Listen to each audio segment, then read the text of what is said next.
Okay, go ahead. Well, when you're ready.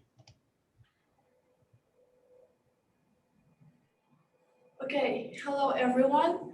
I am Chichanov, and together with Yuval, we are the general chairs of CHESS 2020. We would like to welcome you all to this virtual CHESS conference. One good thing about the conference being held virtually is that you can join from anywhere in the world. Having said that, let's look at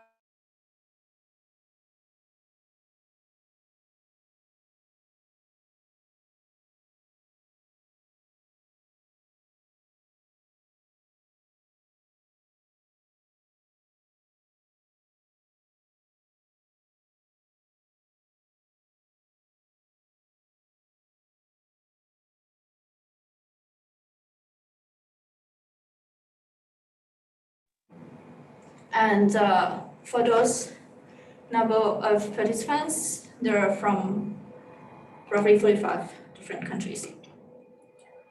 And if we look into more details,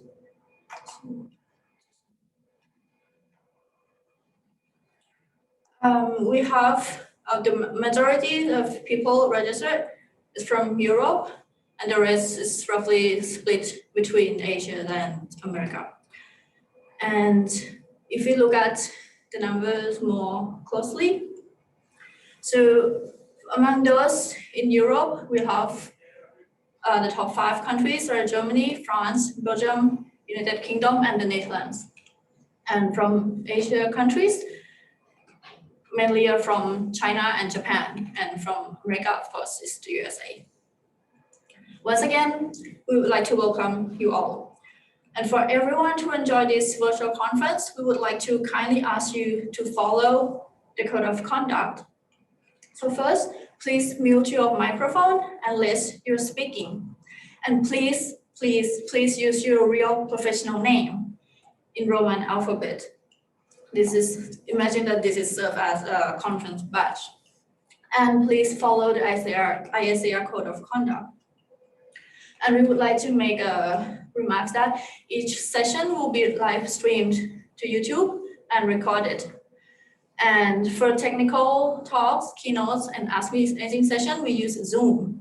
And for questions, please use Zulip. And we also have social apps for social activities and virtual booths. And later on, Kelvin will explain more about that. But before that, let's take a look at the program. This is in terms of program. So this is a virtual conference, spans over 5 days, where sessions are scheduled into 2 time bands. And regardless of which day, the first band always starts at 6 a.m. UTC. Then we have a break and then restart at 7:20 UTC.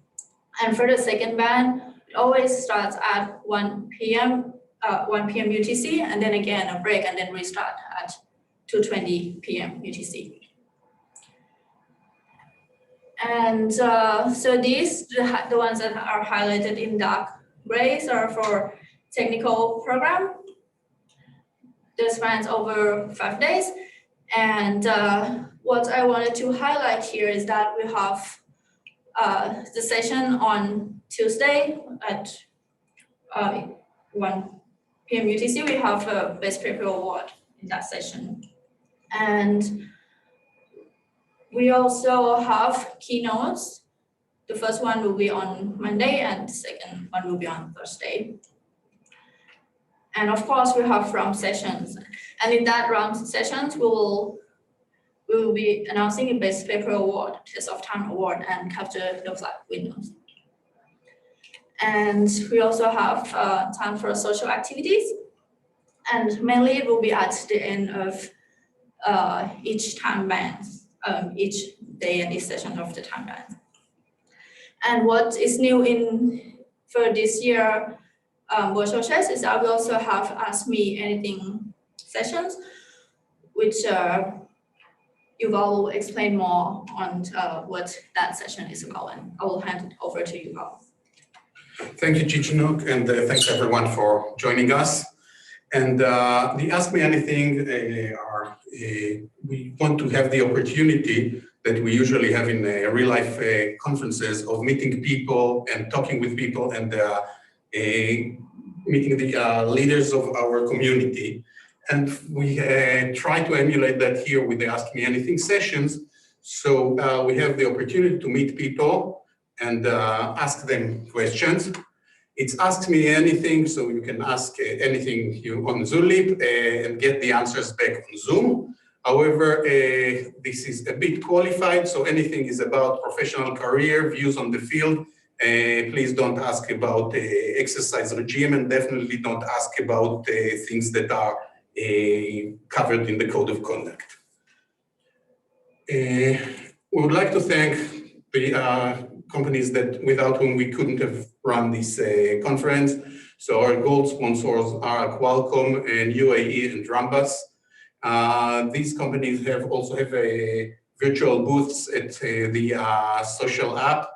Please visit them because they are important to us.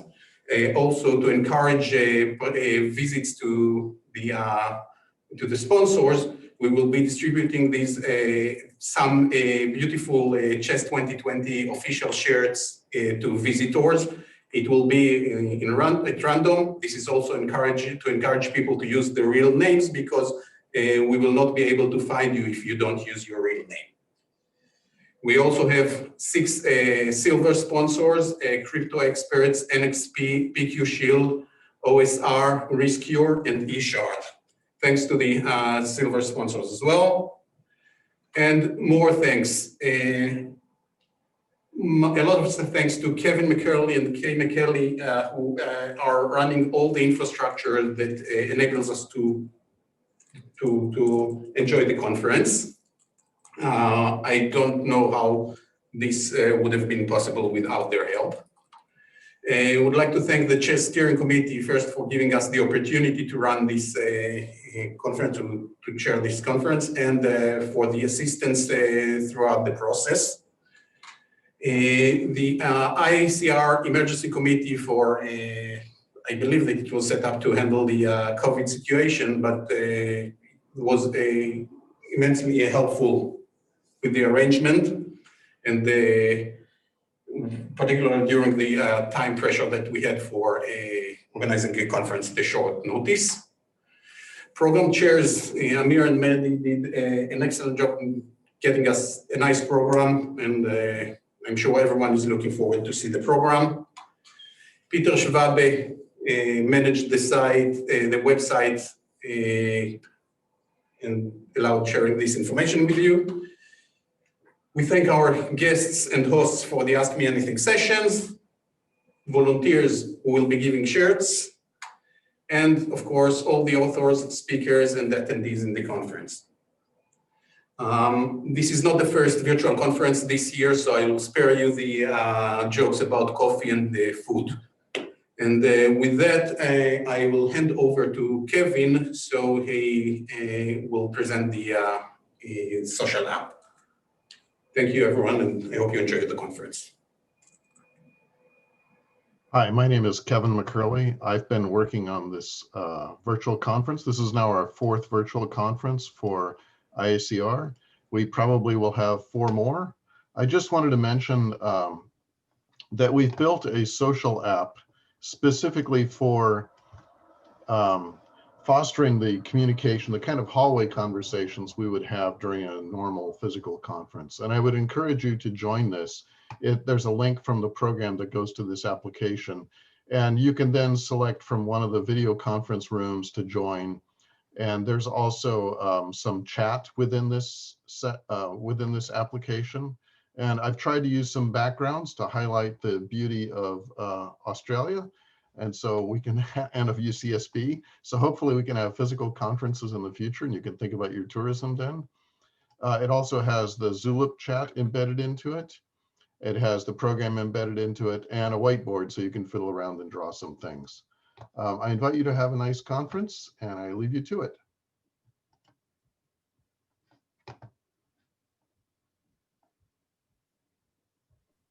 Thank you, Kevin. And Now I'll ask the program chair, Amir and Mehdi, to please say some words.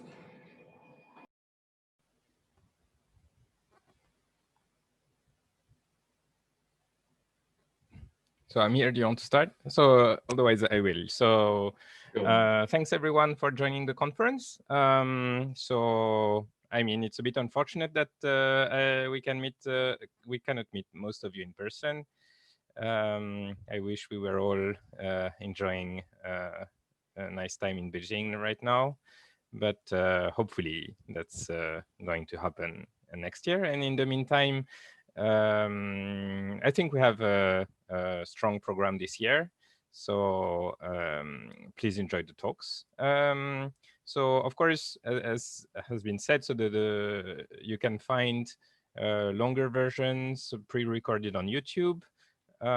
So don't hesitate to look at them. Of course, as chess is a conference journal hybrid, all the journal papers are also available in full open access on the T-Chess website, the transaction on chess website. So you can download them there. And otherwise, we'll have a nice short live talks during this conference, and plenty of opportunities for discussions, scientific and otherwise. So hopefully this will be a nice event, even though we can't have coffee together except through a camera. Thank you very much. I think everything is said already by Mehdi. I just welcome everybody to Chess 2020. And yeah, I know everybody is curious to see the technical talks, and we will shortly start. I hope you enjoy the program.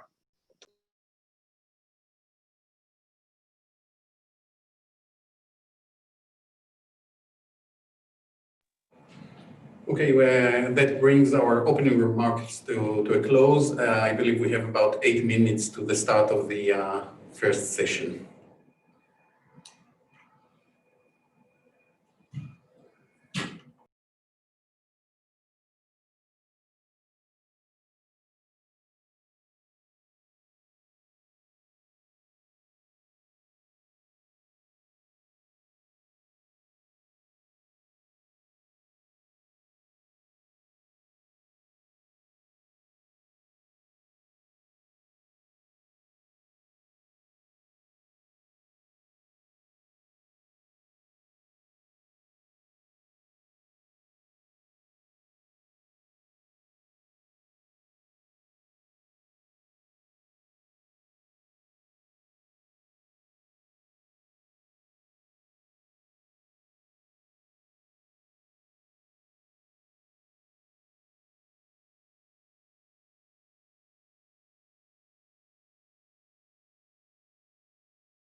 Since Amir's background looks like a stage for doing stand-up comedy, perhaps we should ask you to tell a few crypto jokes.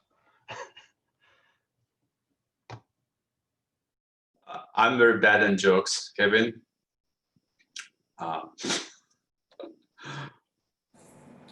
We can do coffee, you know. Yeah. The kitchen is far away from where I am currently. Then it takes probably 5 minutes to to grab a coffee.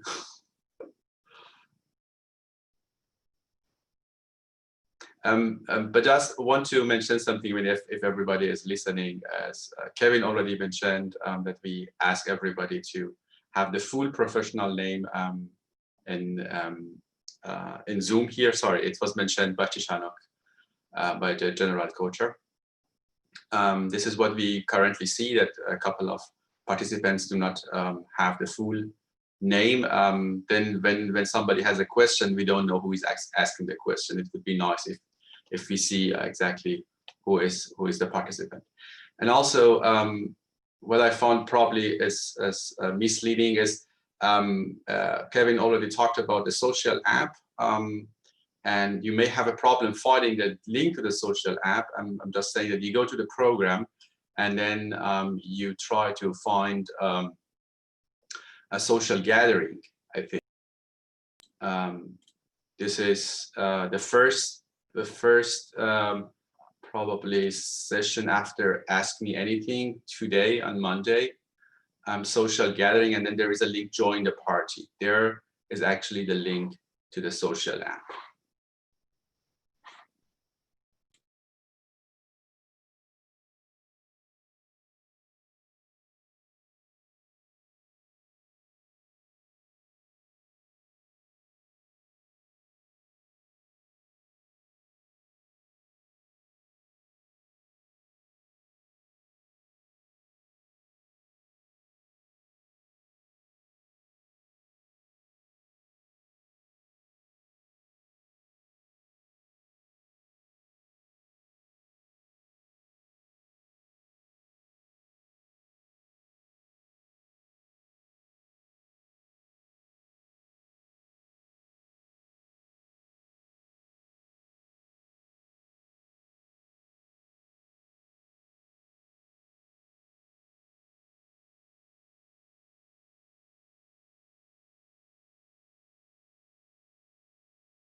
And just to add to what Amir just explained, so this is what the social gathering. If you go to the program and if you see social gathering and you see join the party, and that's where it would lead to the app that Kevin developed.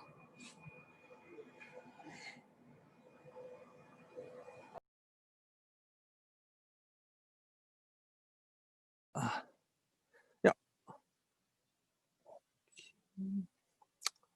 So, all right. So I'll be the moderator of the first session. So new designs. So yeah, I'd like to give you some give the presenters for some very short instructions.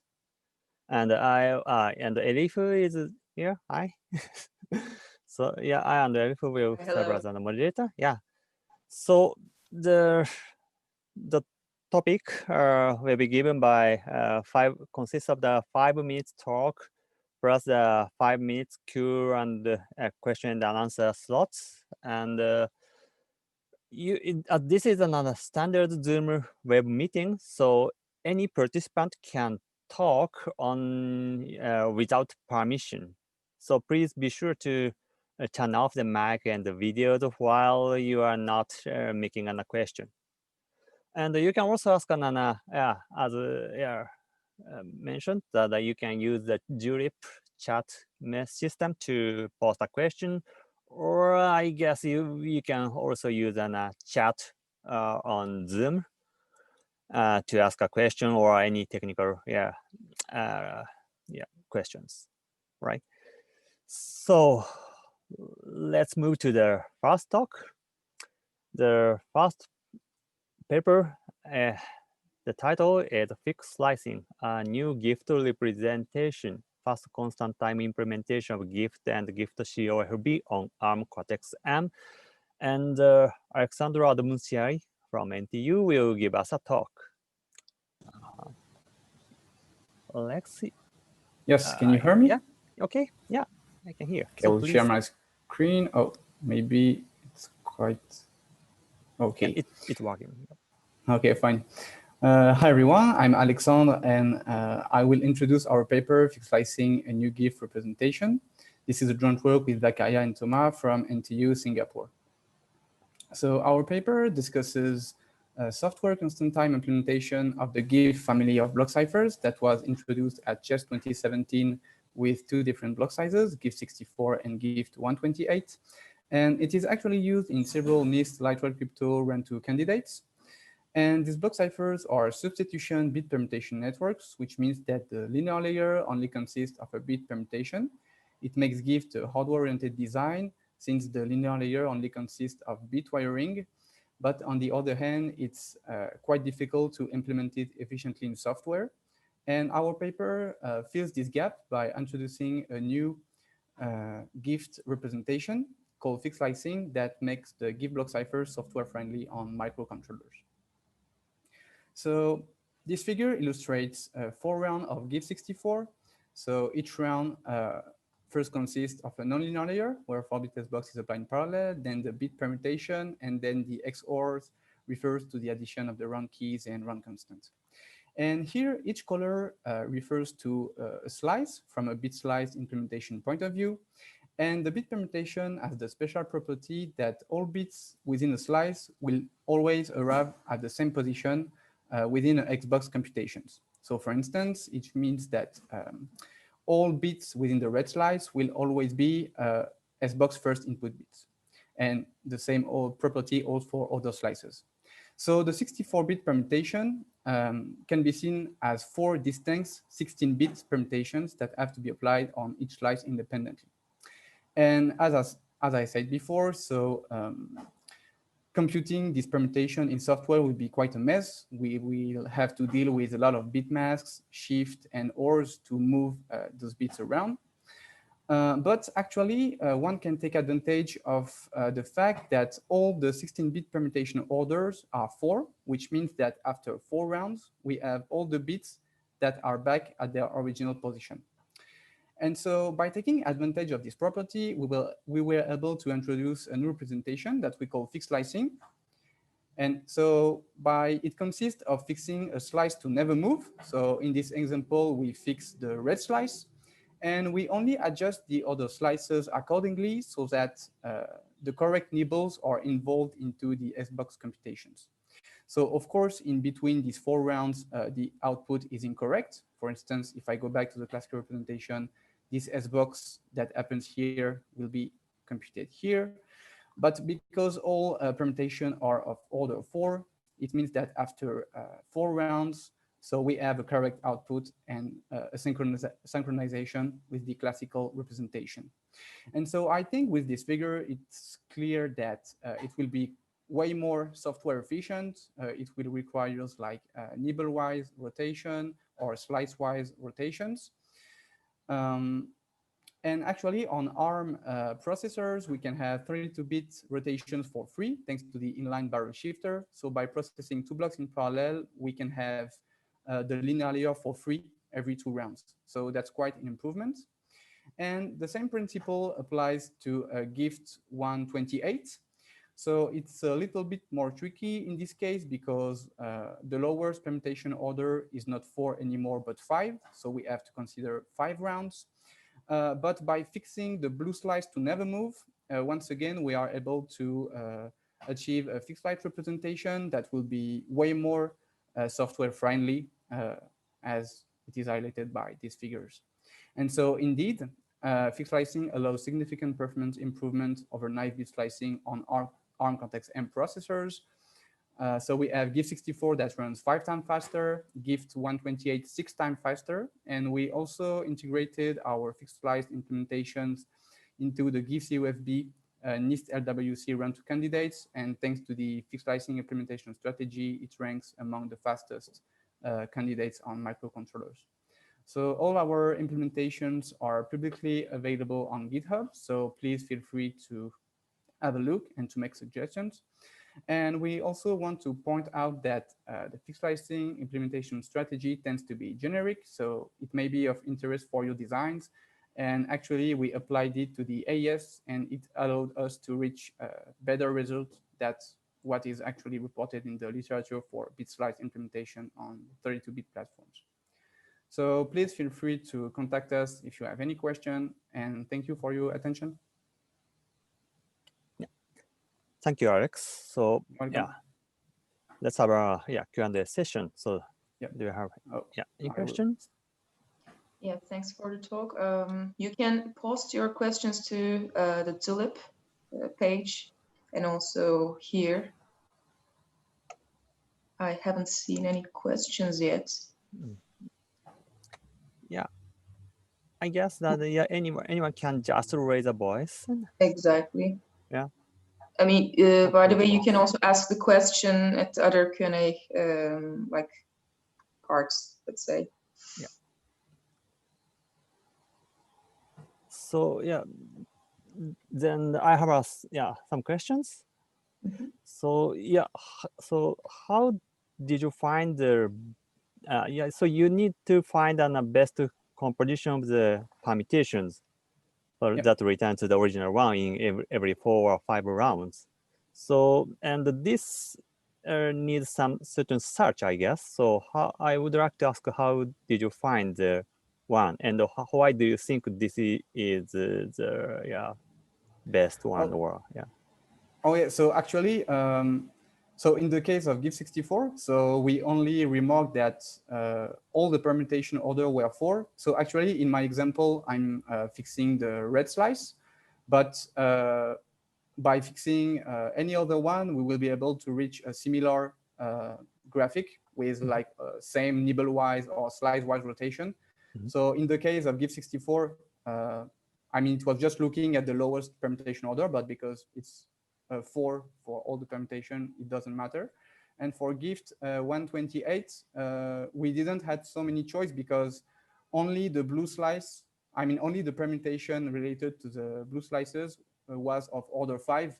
Otherwise, it was either of order 30 or 31. I don't remember exactly. We can check in the paper, but that will lead that maybe we could also find another representation, but it will need to operate over 30 rounds, so it will not be compact at all, and it will not be very efficient, I guess.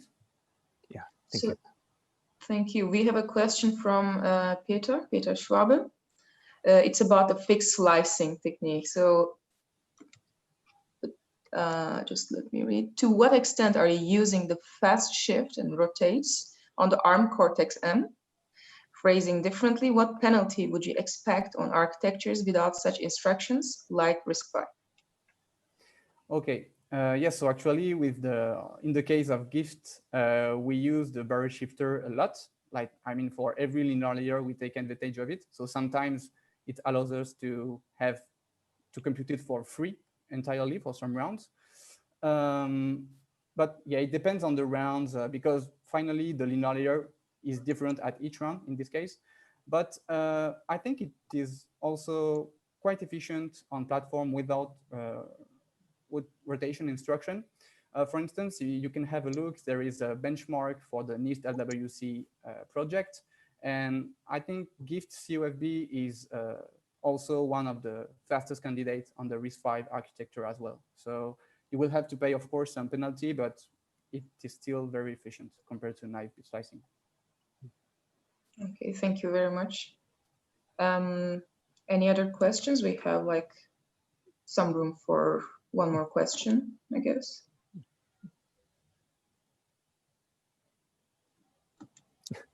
may I have another short question? So for the last one, maybe. So how about the application to the AES? Is there any good effect or a contribution by fixed slicing? Yeah, so it does not to achieve such performance gain, like it's not a factor 5 or 6, it will be too nice. But yeah, mainly the principle is to, so in the case of AES, if you consider bit slice implementation for the shift rows, you will have to like move the bits around within the register at each round. And so the concept of fixed slicing is to fix at least one register to never move. And so that's what we do for the AES. So it is equivalent to just omitting the shift rows.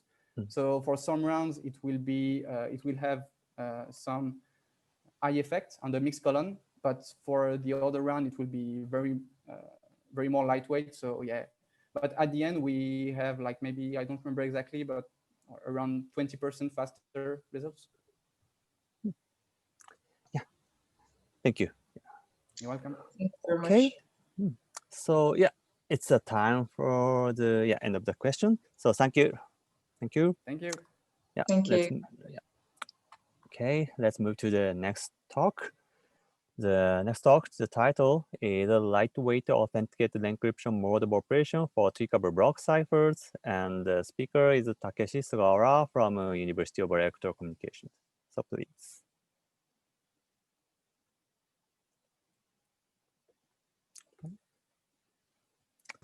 Can you hear me?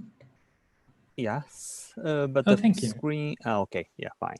Okay, yeah, thank you for that great introduction.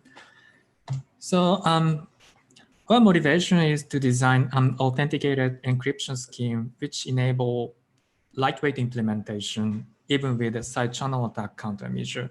Researchers have been studying lightweight cryptography for years, and in particular, lightweight authenticated encryption is a hot topic because NIST is running a competition.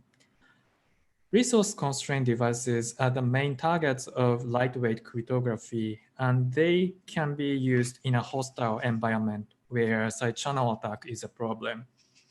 But providing side channel attack protection in resource-constrained devices is even more challenging. So we need lightweight cryptography that enable efficient side channel attack countermeasure. Nowadays, memory size is a bottleneck in reducing circuit area in hardware implementation. Our approach is to design a mode of operation that uses smaller memory with masking countermeasures. The idea is to reduce the state size that needs a larger number of shares with TI. The state for the block cipher is the heaviest because we need 3 shares in TI. But to reduce this, we should use a 64-bit primitive instead of 128.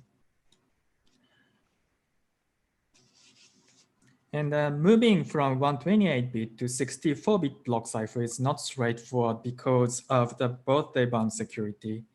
The most of the conventional lightweight mode of operation provides the birthday bound security, meaning that the security degenerates to 32-bit when using instantiated with a 64-bit primitive, which is subject to a practical attack. So we need to achieve the beyond the birthday bound security without compromising the performance. We solved this problem by designing a new mode of operation using a tweakable block cipher. Our mode uses an extra memory for the tweakable block cipher. So the total memory size is the same without TI, but it can be smaller with TI because the public tweak needs no share. This is the new mode of operation we call PFP. This is a nonce-based authenticated encryption with associated data using tweakable block cipher. It provides the birthday bound security. It is based on the previous work, ICOFP, appeared at CHES some years ago. And we added the associated data processing and the support for arbitrary length messages, as well as a new security proof for a tighter security bound. The table compares the performance with 3-share TI. Even compared with the state-of-the-art block cipher-based mode, the proposed method is smaller by roughly 400 gates thanks to the smaller register size. PFP can be smaller in comparison to sponge-based schemes because we need smaller number of shares for key and tweak. There is a generalization of PFP, what we call PFP plus, which we already published in the last Eurocrypt in May. We aimed at 64-bit security for PFP, but we sometimes want 128-bit security. We can achieve this by instantiating PFP with a 128-bit tweakable block cipher, and which is better than the conventional method that needs a 256-bit block cipher. But we can go further. PFP plus achieves 128-bit security with a 64-bit block cipher. To achieve this, we need to add a 64-bit extra state shown in green in this figure. So the total memory size is still the same for all the three instantiations, but PFP plus is even better than PFP with TI because this extra state is linearly updated, so it uses 2 shares only. So I am concluding my talk. We propose the new mode of operation PFP, which provides the beyond the birthday bound security.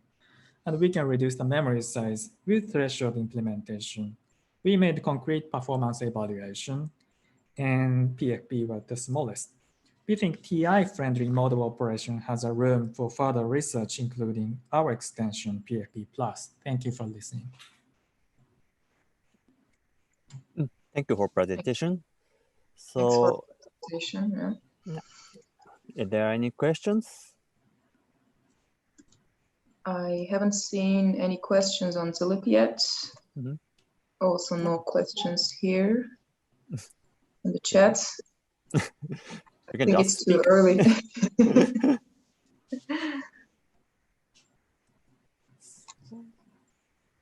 Okay, so again, may I have one question about Sure. Your presentation? So that the idea is very clever one, and while I guess the designing one that this kind of smaller A, we need to consider the of course the size is the primary parameter, implementation size I mean, but then and in that case that I guess that an amount of the control logic is non-negligible. And yeah, because I'm designing something very similar to your proposal, as you know. And I guess that at that time now, I was a bit surprised that control logic occupied a certain non-negligible amount of circuits. So, and did you experience, did you agree with my opinion, or do you think differently?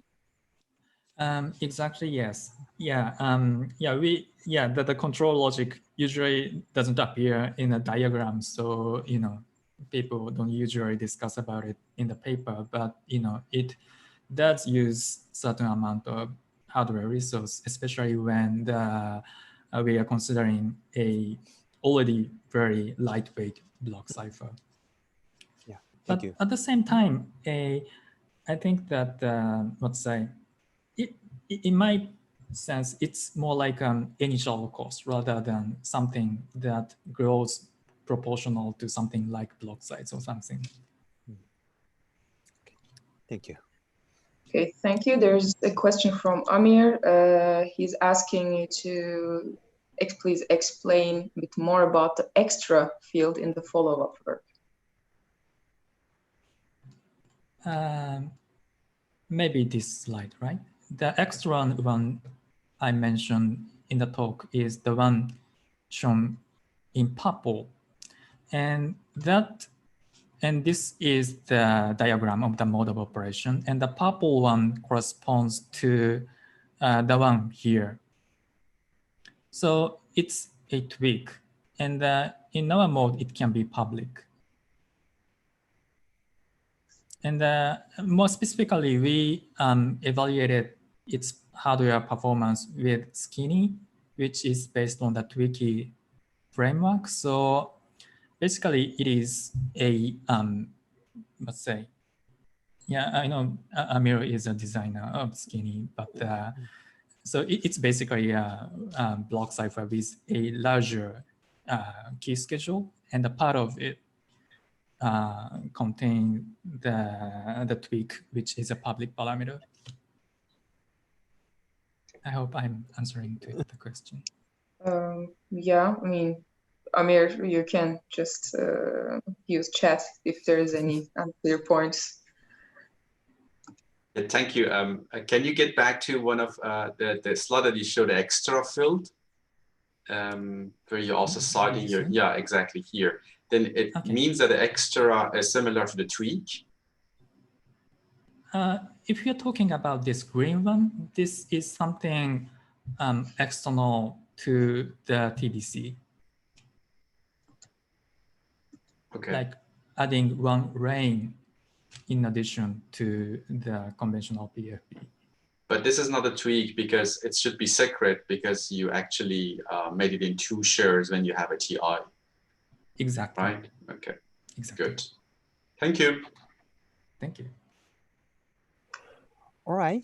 So yeah, if no more questions, let's thank the speakers, Takeshi again, and yeah, let's move to the next talk. Thank you. Thank you for watching.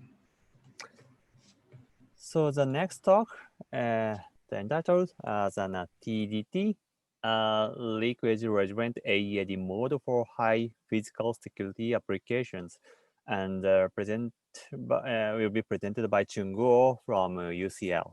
So please.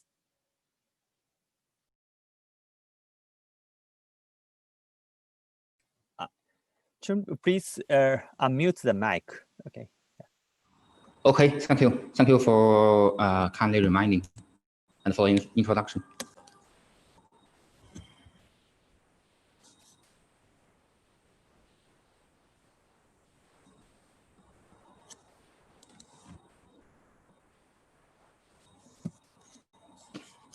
So in this work, we design a new authenticated encryption mode for tweakable block ciphers.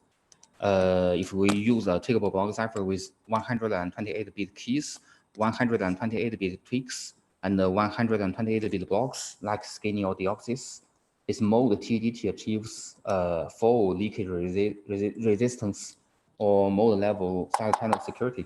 It means the implementation ensures strong side channel security without full side channel protection. The so-called nonce misuse resilience. It means the confidentiality of messages encrypted by fresh nonces is ensured even if the other nonce values got repeated. High multi-user security. It is 114-bit security up to 2 to 126 users. This is nearly optimal for 128-bit keys. For this, the mode uses a public key of 127 bits. It's a public random string PK here. This string is used as a tweak of the tweakable block cipher. In some sense, this separates the schemes used by different users, and the analysis is not that easy, but the core idea is so. We call this string public key. It supports level the implementation.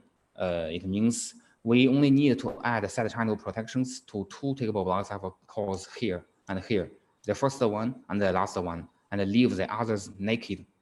We can prove this ensures strong side channel security, while the energy cost is significantly lower than the full protection.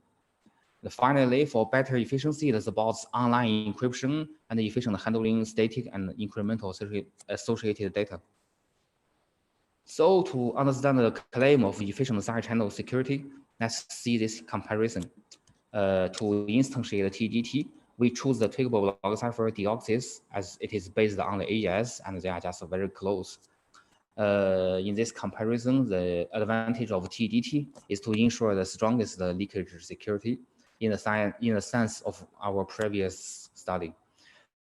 The disadvantage is the rate. The rate is only 1 divided by 4. It's very small, very slow. Also, the cost of 1 Deoxys BC equals 1.4 to 1.6 AES 128. But as said before, we don't need to mask all deoxys cores in the mode. And the overall cost is to mask the deoxys cores plus 4L unprotected deoxys cores. OCB has no mode level side channel security at all. It is efficient. The rate is only 1, but we have to protect all. The cost is L plus 2 masked AES cores. So see this picture for the implementations. For TGT, we only mask the first and the last TBC cores, and the others are just efficient and unprotected. But for OCB, it is all dark. So here, let's see the results in these figures. They show the number of cycles to process messages compared to the number of shares and the message size. The conclusions are twofold. First, starting from even 2 shares, deoxys TDT already compares favorably to AES OCB, and this is independent of the message size. Second, as the number of shares increase, the factor of gain approximately converges towards L plus 2 divided by 2. This actually matches the theory, as you could see from the figure and from the mode. Please see our YouTube video for a more complete comparison with various designs. Here we don't have that much time to place all. We end this talk by giving some important discussions. First, when you use TGT, you should be careful with the tweakable block cipher, as the tweakable block cipher will be used to build a hash function, a keyless hash function. It should be secure against the chosen tweak attacks. This situation is similar to the classical block ciphers. If you are going to use a block cipher as a hash function, then the block cipher should be secure against the chosen key attacks. They are just similar. So for this purpose, dedicated designs, skinny and the deoxys could be enough and good, or might be enough. We're not sure. But the block cipher-based modes, LRW1, LRW2, XEX, they're not enough. So be careful with the instantiation. And second, about the use of the public key. The public key may not be a standard choice for authenticated encryption interface. You can of course use a longer secret key instead of the public one. To user security, the analysis should be trivial. But public keys have their advantages. They are easier to generate and easier to transfer. You can just pick a random string and send in clear text instead of running a key agreement protocol as for secret keys. So that's all for such a short time slot. Thanks for your attention. Any questions? Thank you for the presentation. So, is there any questions? Yeah, so I am looking at the Zulip, and here's no questions. I may have a question. So, sorry, just I will switch there. In the paper you mentioned you expect like similar gains in hardware in general. Have you done anything like practically, or like how do you say this? How do you foresee that it's going to be? Thanks for the question. In this work, I'm mainly responsible for the design of the mode and the theoretical analysis. About the implementation, they are done by some other collaborators. As far as I know, one of the collaborator has made a hardware implementation. Sorry, I didn't get the final result. Yeah, thanks for that. So actually, they can also use Zulip to elaborate on that if they want to explain later. Just I wanted to say that. And Alexander has an additional question on Zulip. So yeah, the gain factor of deoxys TDT over AES OCB increases significantly with the message size. So would you consider that the TDT is still worth of consideration for networks that are dealing with small payloads, such as 16 bytes? Well, in my opinion, this kind of leakage resilient design, frankly speaking, they may not be the best choice for short messages. And I guess maybe the best choice for short messages and IoT setting should be a dedicated design with efficient, with masking-friendly design tweaks. I think this might be the best choice for short message setting.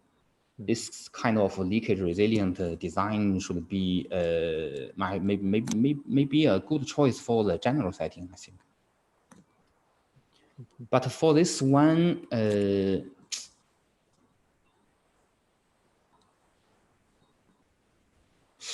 as you can see, OCB, it seems OCB only calls the AES for L+1 times, but actually there is an additional call to generate the deltas.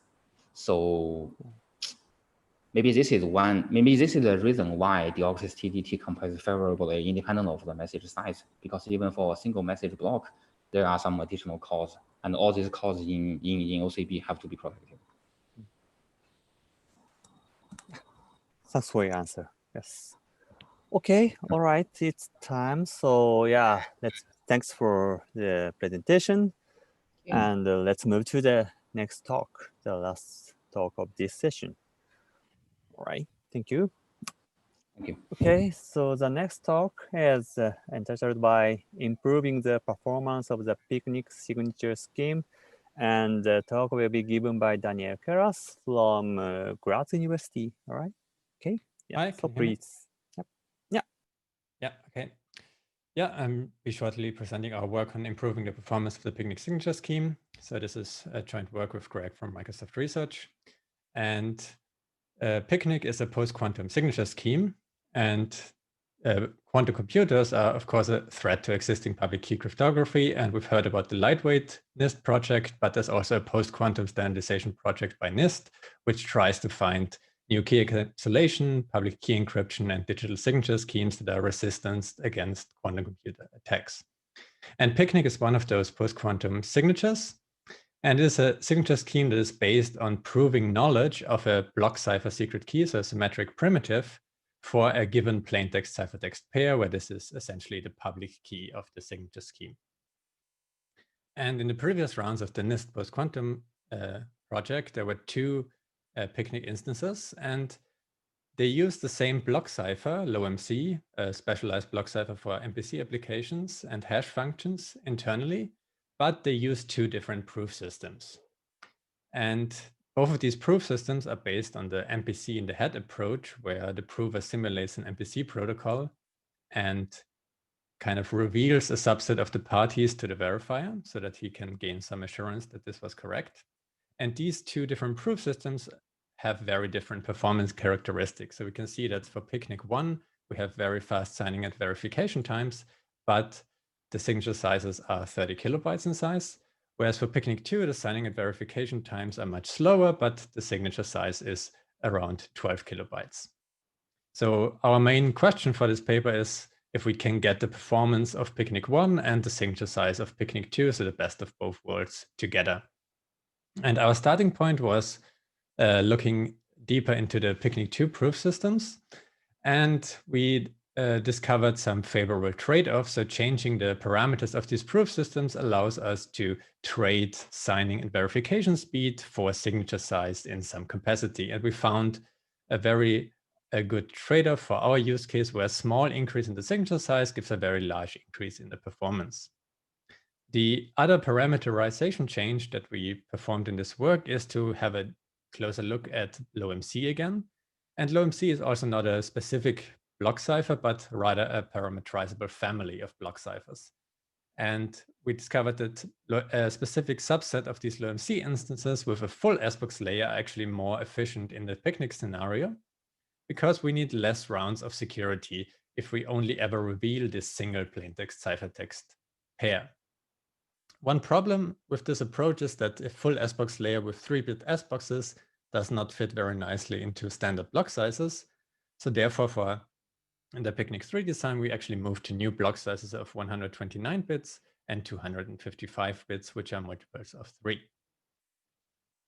We also have some additional optimizations for the MPC in the head protocol that is used, where the first optimization improves the pre-processing phase of this protocol and essentially reduces the work for the linear operations during this pre-processing by a factor of n, where n is the number of MPC parties in this protocol. And this is actually a very huge impact for the performance of Picnic, because LowMC as a block cipher has a very dense linear layer, and this therefore has very large performance implications.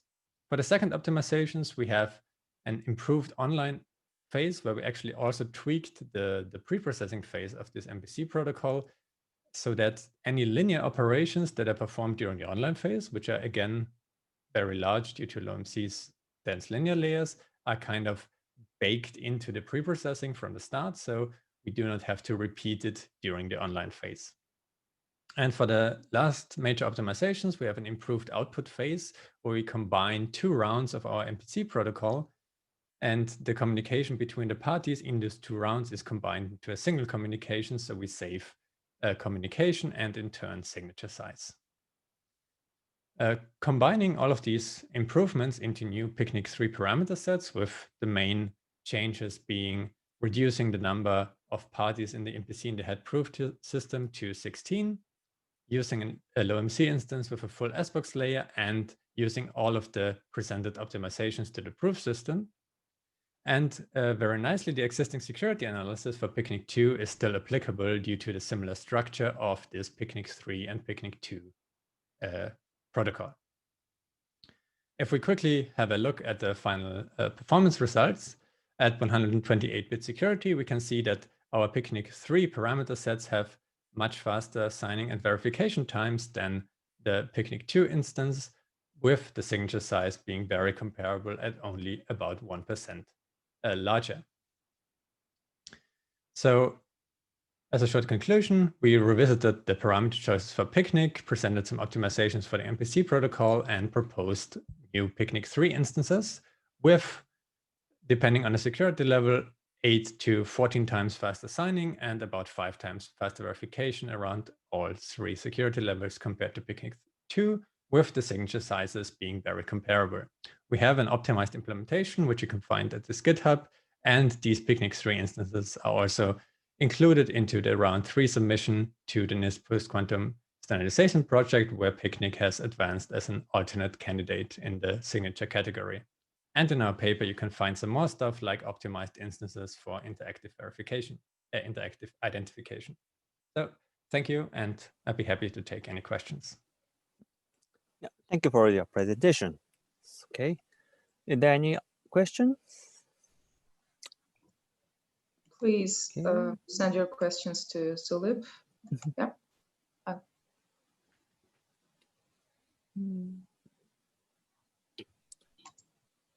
So I have a small question. So did you perform your implementation on the Intel CPU or common? Yeah, so our optimized implementation is focused on x86 and x64 architecture. So we have some work in the work that covers smaller embedded systems like the Cortex M4, but this work was mainly focused on the 64-bit architecture. So yeah, thank you. Yeah. Okay.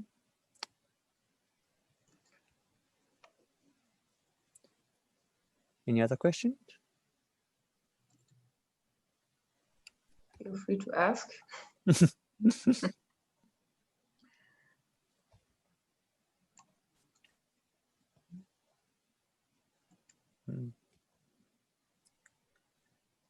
So you haven't considered other platforms yet, at least, correct?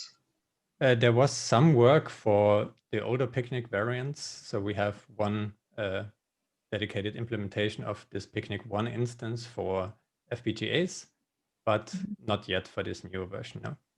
Okay, thank you. I think that you have used the LowMC, and LowMC is try to achieve the, of course, that's strong block cipher. So I mean the pseudorandom permutation, but then in your case, I guess that then security requirement is effectively smaller. I mean even the weaker primitive can work. Is it correct? Yes, so the scenario in Picnic is very specialized in that we only ever reveal a single plaintext ciphertext pair, and this rules out a very large class of attacks on block ciphers. So we can essentially get away with very low round numbers for low MC because any attacks that require, for example, a differential characteristic are not applicable since we ever only reveal a single plaintext ciphertext pair. So this is also calls for much essentially new techniques for block cipher attacks, or a closer look at some older techniques, but in our case, the security requirement can be reduced compared to normal applications, yes. Sounds interesting, yeah, thank you. Okay, so it's almost time, okay? We have any other questions apparently. Yeah. Yeah. All right. Thank you. Okay. Yes. Thank you. Thank you for your talk, and let's thank all the speakers of this session again. So, okay. So the next session will start in about 20 minutes, right? Okay. Yeah. I will be starting it a few minutes early, so people are welcome to join, but it will be a different Zoom room. Yeah, sure.